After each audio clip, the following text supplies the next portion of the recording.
요 내용 아시면은 아마 사업을 하면서 시행착오 혹은 감정적으로 아픈 부분, 그 다음에 사람을 잃을 일이 좀 적으실 거예요. 요 얘기는 뭐냐면은 아무것도 없다라고 하면은 어디서부터 손을 댈 것인가. 그러니까 아무것도 없을 때 너무 시작하기 좋은 상황이에요 지금.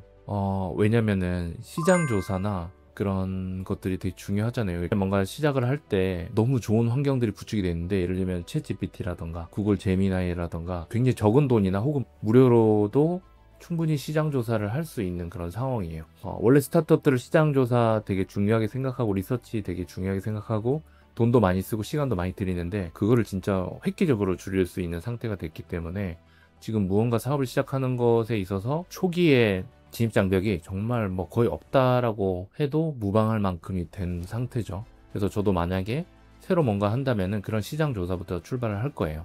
그런데 제가 창업할 때 중요하게 생각했던 게, 내가 뭘 잘하고 뭘 좋아하고 내가 이때까지 뭘 했는지에 대해서 되게 중요하게 거기로부터 출발하도록 얘기를 많이 하거든요. 그게 정말 중요하다고 생각하고요. 그러면 그게 시장 조사랑 배치가 될 수가 있겠죠. 예를 들면은 내가 하려고 하는 그런 사업 아이템이 그냥 간단하게 검색을 해봤더니 별로 수요가 없는 것 같아 라고 판단을 할 수 있잖아요. 저 같으면은 일단 출발은 저로부터 할 것 같아요. 최근에 제가 뭐 ADHD들이 돈을 버는 방식에 대해서 책을 쓰고 전자책을 만들어내고 이런 것들을 하고 있는데, 이건 제가 하고 싶은 방식이에요. 수요가 있고 없고랑 상관없이 내가 하고 싶은 건데, 한번 시장 조사 같은 거를 제미나이나 이런 걸 통해 가지고 해본 거예요. 키워드 얼마나 검색되나 이런 걸 봤더니 생각보다 키워드 검색량이 많더라고요. ADHD, 성인 ADHD 자체에 대해서. 그리고 유튜브에서도 검색을 해봤더니 유튜브에서도 다루는 사람들이 많이 있어. 그럼 다행히 어느 정도 시장 분위기가 형성이 됐구나라는 것을 저는 파악을 할 수가 있었죠. 그럼 이 정도를 하루만 해도 가능한 거거든요. 그래서 저는 처음에 아무것도 없다라면 저는 내가 하고 싶은 것들에 대해서 시장 조사를 해본다.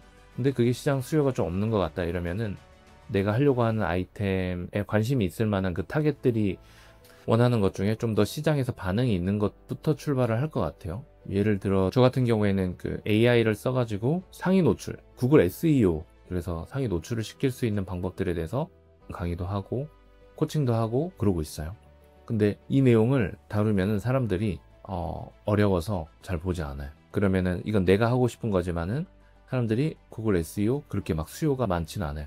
그래서 제가 접근하는 방식은 인공지능을 활용해가지고 지금 뭐 일잘러가 되는 방법이라던가 직원 관리 잘하는 법이라던가 직원 생산성 높이는 방법이라던가 이런 것들에 대한 콘텐츠를 만들고 그걸로부터 출발을 시키거든요. 재미있게끔 하는 거죠. 그래서 기업들이 원하는 그런 AI 지식을 알려주고 거기서 좀 더 들어가면은 제가 전문성이 있는 인공지능을 활용해가지고 이렇게 상위 노출하는 기법을 쓰지 않으면은 망할 수도 있다. 왜냐면 노출되다가 다 구글에서 다 삭제돼 버리거나 노출 제한되거나 이런 경우들도 많이 생기거든요. 인공지능으로 잘못 만들면.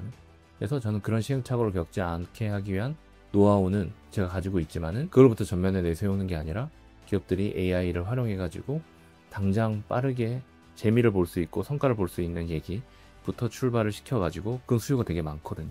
거기서부터 출발해가지고 점점 제 고객을 확보하는 방식으로 데려올 수가 있겠죠.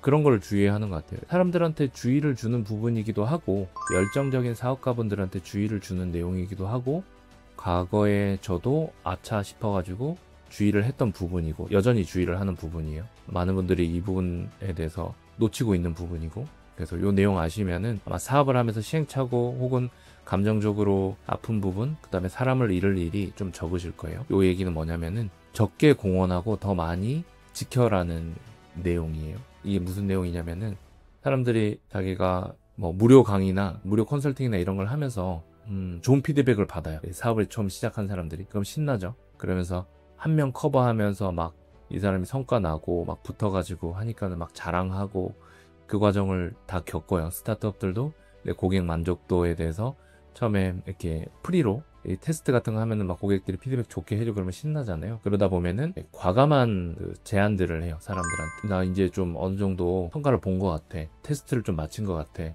내가 추가로 이런 것까지 해줄 테니까는 파격적인 조건이나 할인 혜택 같은 걸 던지면서 사람들을 막 끌어모으는 그런 과정들로 넘어가요. 자신 있게 그렇게 넘어갔는데 사실은 내가 공헌한 것보다 덜 지키게 되는 경우들이 훨씬 많아요. 내가 내 걸 가지고 성공을 시키는 거, 그리고 내가 1대1로 어떤 한 명을 성공시키는 거, 1대4로 누군가를 성공시키는 거 완전 난이도가 다르거든요. 근데 각각의 난이도가 같다라고 착각을 하는 거예요.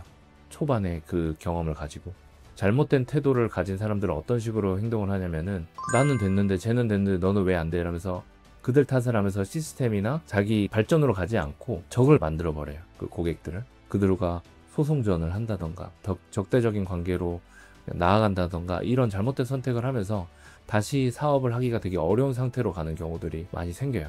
그럴 때는 내가 너무 초반에 경험했던 제한된 경험만 가지고 너무 이거를 펼쳤을 때도 가능하다라고 잘못 판단을 했구나라고 생각을 해야 되는데 그 생각을 잘 못하고 이제 잘못된 판단을 하는 거죠. 그래서 예를 들면은 내가 약속한 걸 지키지 않으면서 그거를 사과를 하는 방식이나 그걸 지켜나가는 조정을 거치는 게 아니라 발뺌하거나 먹튀하거나 이런 식으로 나를 인정하지 못하는 태도를 겪게 되면은 설령 법적으로 내가 소송에서 이겼다 하더라도 그 다음번에 같은 패턴으로 본인은 사업을 할 것이고 더 자신감을 얻어서 더 크게 공헌해가지고 사람들을 끌어모으면 되겠다 생각을 할 것이고 당연히 더 많은 사람들이 모였을 때 더 많이 지키지 못할 것이고 그때도 막을 수 있느냐? 운 좋게 막을 수 있겠지만 그 다음에 또 더 큰 일을 벌릴 것이고 결국에는 한 번은 때려 맞게 된다. 그래서 이 부분을 저는 주의를 할 것 같고 주변에도 많이 주의를 시키는 부분이에요.